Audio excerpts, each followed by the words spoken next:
Dubai যেতে গিয়ে জীবনে প্রথমবার প্লেনে উঠে কান্না করে দিলাম আমি। এয়ারপোর্টের পুলিশ আমাদের সঙ্গে যে ব্যবহারটা করলো জানতে হলে পুরো ভিডিওটা অবশ্যই দেখতে হবে। অনেকক্ষণ বাইরে দাঁড়ানোর পর কিন্তু পাসপোর্ট দেখিয়ে ফাইনালি কিন্তু আমরা এন্ট্রি নিয়ে নেব ভেতরে। আর এখানে যে সিআরপিএফ গুলো ছিল তাদের সঙ্গে যখন বললাম এখানে ভিডিও অ্যালাউ নাকি, তারা কিন্তু নিজে থেকেই বললো ভিডিও এখানটাতে অ্যালাউ নেই, এখানে থেকে ভেতরটাতে আরো সুন্দর জায়গা রয়েছে। তারপরে আর কি ওদের কথা শুনে কিন্তু ভেতরে গিয়ে পুরোটাই আমরা ভিডিও করব। আর আমাদের কিন্তু ভেতরে যে চেকিং গুলো হবে সেই সমস্ত জায়গা বাদ দিয়ে কিন্তু পুরোটাতেই অ্যালাউ রয়েছে ভিডিও করা। বাইরের চেকিং তো আমাদের কমপ্লিট হয়ে গেছে, এখন ব্যাগপত্র নিয়ে তো ভেতরে যেতে হবে। ভেতরে কিন্তু আরো নাকি অনেক সুন্দর জায়গা রয়েছে, চলো সেখানে গিয়েই কিন্তু তোমাদের সঙ্গে সমস্তটা শেয়ার করি সেখানে কি কি আছে। প্রথমবার যেহেতু আমি এসেছি তাই তোমাদের সঙ্গে শেয়ার না করলে কিন্তু আমার একদমই ভালো লাগে না। এত সুন্দর একটা প্রথমবারের অভিজ্ঞতা যদি আমি ক্যাপচার করে রাখি ভবিষ্যতেও কিন্তু আমি সেই জিনিসটা দেখতে পাবো। অনেকেই হয়তো বলবে তাহলে নিজের কাছে রেখে দাও, কিন্তু আমি যদি নিজের কাছে রাখতাম এত ভালো একটা কাজ আমি কখনোই আমার লাইফে চুজ করতাম না। সমস্ত কিছু সবার সঙ্গে শেয়ার করবো বলেই এই কাজটা আমার সব থেকে বেশি ভালো লাগে, তাই এই কাজটাকেই কিন্তু আমার জীবনে আমি বেছে নিয়েছি। ভেতরে এন্ট্রি করার পরে কিন্তু আমাদের অনেক বড় চেকিং লাইনে দাঁড়াতে হয়েছে। আর এখানে কিন্তু আমাদের সমস্তটাই চেক করা হবে। এখানে কিন্তু আমরা দেখো সমস্ত কিছু ব্যাগপত্র দিয়ে দিয়েছি চেকিং এর জন্য। তারপরেও কিন্তু ব্যাগ ছাড়াও আরো কিন্তু আমাদের সমস্ত নিজের শরীর নিজের জামা কাপড় সমস্ত কিছু আরো চেকিং করা হবে। এত বড় একটা ইন্টারন্যাশনাল ট্যুরে যাচ্ছি বলেই কিন্তু চেকিংটা আরো অনেকটাই বেশি। আর একটা কথা তো তোমাদের সঙ্গে শেয়ার করা হয়নি, আমাদের যখন টিকিট কাটা হয়েছিল তখন কিন্তু আমাদের উইন্ডো সিট নেওয়া হয়নি, তাই জন্য কিন্তু এখন আমরা এক্সট্রা প্রাইস দিয়ে উইন্ডো সিটটা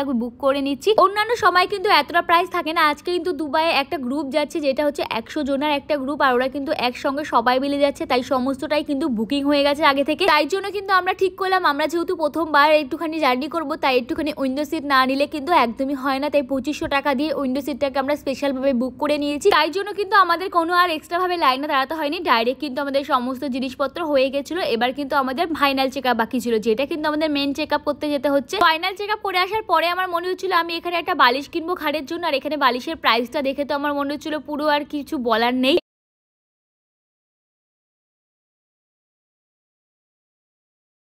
আর ভাবতেও পারিনি যে এখানে এই ভেতরে জিনিসপত্রগুলোর এতটা দাম। এখানে একটা খেজুরের প্যাকেট আমার হাতে দেখতে পাচ্ছ, তার দাম ছিল কিন্তু 1600 টাকা। আর এখানে কিন্তু অনেক ড্রিঙ্কের বোতল রয়েছে যার এক একটা প্রাইস 80-90 হাজার টাকা করে। এইখানটা যে আমি ঢুকেছি দেখেই কিন্তু আমার প্রচন্ড পরিমাণে ভয় লাগছিল। এত দামি ড্রিঙ্ক কিন্তু আমি জীবনে কখনো দেখিনি আর কখনো শুনিও নি যে এত দামি দামি ড্রিঙ্কও হয়। এটা কিন্তু চোখ থেকে দেখে মনে হচ্ছিল কি যেন একটা দেখে ফেলেছিলাম। ফাইনালি কিন্তু ওর থেকে কিন্তু আমরা বেরিয়ে গেছিলাম, আর ওখানে কিন্তু কোনো কিছুই কেনার মতো সাধ্য আমার ছিল না। জীবনে আর কিছু করি না করি খাওয়ার পেছনে কিন্তু খুব একটা বেশি পয়সা খরচা করতে আমার গায়ে লাগে। দেখো তাই জন্য 1600 টাকা দিয়ে ওইটুখানি খেজুর আমি কখনোই কিনবো না। আর এদিকটাতে কিন্তু দাঁড়িয়ে দাঁড়িয়ে দেখছিলাম আমরা যে প্লেনটাতে যাবো, যে প্লেনটা কিন্তু চলে এসেছে। দাঁড়িয়ে দাঁড়িয়ে দেখার পরে কিন্তু আমাদেরকে খবর দিল, খবর দেওয়ার পরে কিন্তু ফাইনালি আমরা সমস্ত কিছু দেখিয়ে নিয়ে ঢুকে যাবো এখন প্লেনের ভেতরে। প্লেনের ভেতরে কিন্তু প্রথমবার আমি এটা চড়বো, তাই জন্য কিন্তু আমার একটা অন্যরকমই এক্সপিরিয়েন্স ছিল। নিজের মনটাকে দুর্বল না করে শক্ত করে কিন্তু এখন আমি চলে যাচ্ছি প্লেনের ভেতরে। দেখো এখানে কিন্তু যাওয়ার আগে একটা গুহার মতো পুরো জায়গা ছিল যেখান দিয়ে কিন্তু আমাদের এন্ট্রি করতে হতো। কখন থেকে হেঁটেই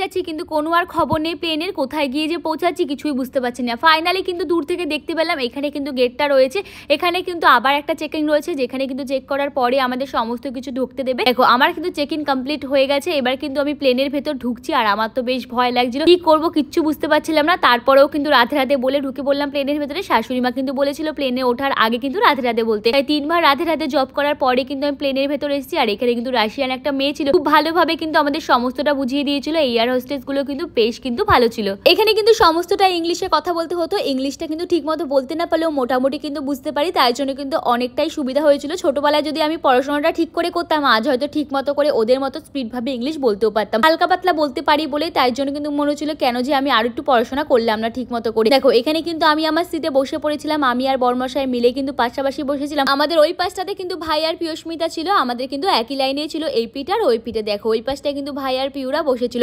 আমাদের কিন্তু সেকেন্ড ডোরে দিয়েছিল। অনেক কষ্ট করার পরে কিন্তু আমরা উইন্ডো সিটটা পেয়ে গেছিলাম ফাইনালি। আধ ঘন্টা মতো প্লেনে থাকার পরে কিন্তু ফাইনালি সময় হয়ে গেছিল আমাদের প্লেনটাকে ফ্লাই করার জন্য। দেখো আমাদের প্লেনটা ছাড়ার আগে কিন্তু সমস্ত জিনিসগুলো আমাদেরকে বুঝিয়ে দিচ্ছিল। সমস্ত সিকিউরিটি বুঝে নেওয়ার পরে কিন্তু আমি এখানটা বেলটা লাগিয়েছিলাম, বেলটা কিন্তু পুরো আটকেই গেছিল, কিছুতেই খুলছিল না। এবার কিন্তু আমাদের এটা ফ্লাই শুরু হয়ে যাবে। দেখো অনেক কটা প্লেন এখানটাতে রয়েছে, 3-3টে কিন্তু চোখের সামনে আমি দেখতে পাচ্ছি। নেক্সট পার্টে আমি তোমাদেরকে সমস্ত জিনিসটা শেয়ার করবো। নতুন নতুন ভিডিও দেখতে অবশ্যই আমার পেজটাকে ফলো করো। বাই।